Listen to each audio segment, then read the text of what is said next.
suis fatiguée de voir certains parader.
Séisme sera considérable.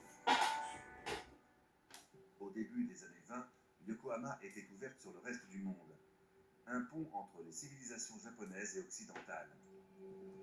De nombreux Japonais ont interprété s'élever au double, voire au triple, et atteindre près de 700 000 morts. Peu de temps après la catastrophe, le président Mao meurt. Les membres de la bande des quatre sont emprisonnés pour trahison. Compte tenu de la chronologie des événements, de nombreux experts estiment que le séisme qui a frappé la ville en 1976 a joué un rôle dans la chute de la révolution culturelle et des proches de Mao. Si cette hypothèse est vraie, l'impact politique de cette catastrophe naturelle est alors sans équivalent dans l'histoire. Si l'on y ajoute l'ampleur des dégâts causés par les secousses et le nombre de victimes, ce séisme prend donc logiquement la première place du classement des 10 plus grands tremblements de terre qui ont marqué la planète.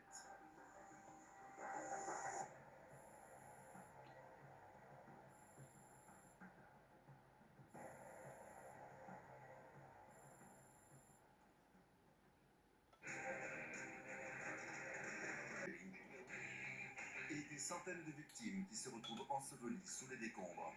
Les effondrements d'ouvrages ou de bâtiments sont des événements extrêmement rares, mais particulièrement dévastateurs. Au cours de l'histoire, des immeubles se sont transformés en ruines. Les accidents mortels sur des chantiers de construction sont très courants en Inde. En 2009, les habitants de la province du Chhattisgarh vont en être les malheureux témoins lors d'une des pires catastrophes industrielles de l'histoire de l'Inde. Grave n'aurait fait l'objet que d'un colmatage sommaire par les ouvriers sur place au moment des faits, sans qu'aucune validation technique par un ingénieur ne soit effectuée.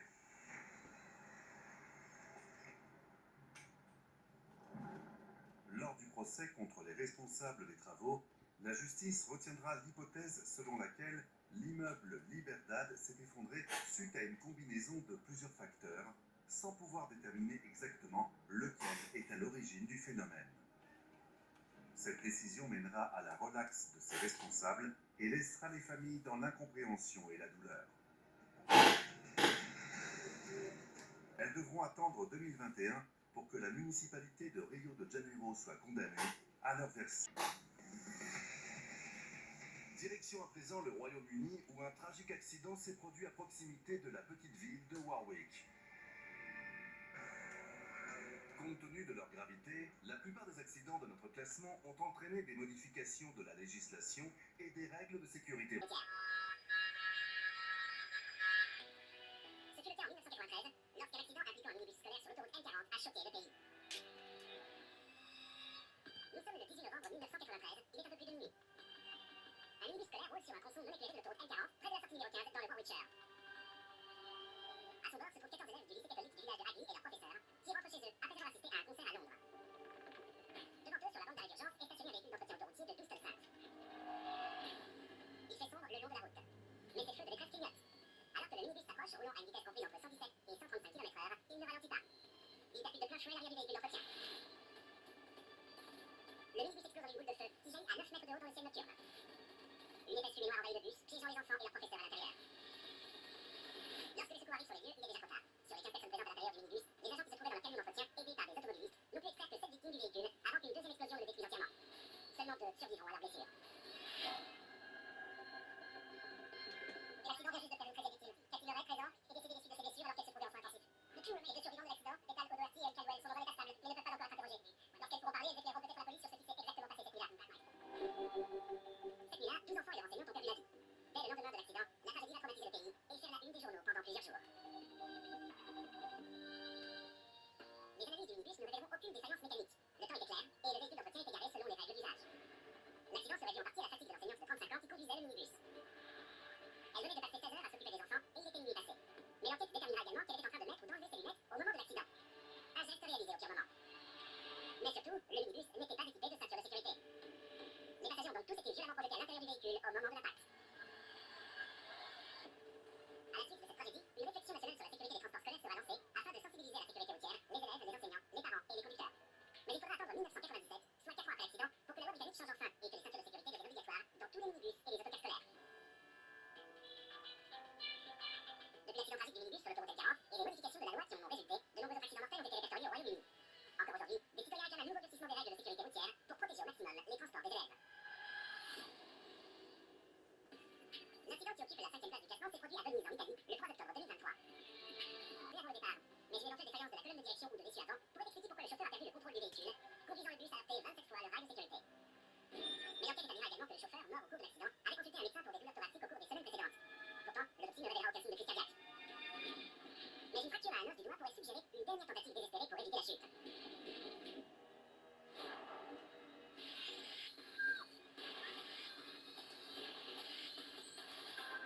Mais les experts sont unanimes. Aucun véhicule n'aurait pu être protégé par ce rail de sécurité endommagé. L'examen des circonstances de l'accident mettra en lumière des négligences graves en matière de maintenance des infrastructures routières. Les travaux de rénovation avaient commencé en septembre 2023, quelques semaines seulement avant l'accident, mais n'avaient pas été achevés. Le nouveau rail de sécurité, censé être plus solide, était encore en cours d'installation et s'arrêtait à 400 mètres de l'endroit où le bus a basculé, là où l'ancien rail, pas assez robuste, était encore en place. L'accident de bus de Venise en 2023 reste l'un des accidents de transport les plus meurtriers d'Italie. Direction à présent l'Afrique du Sud pour découvrir un accident qui a eu lieu sur une route de la montagne, Namakwakala. L'Afrique du Sud possède le plus grand réseau routier du continent. Le pays détient également l'un des pires bilans au monde en matière de sécurité routière.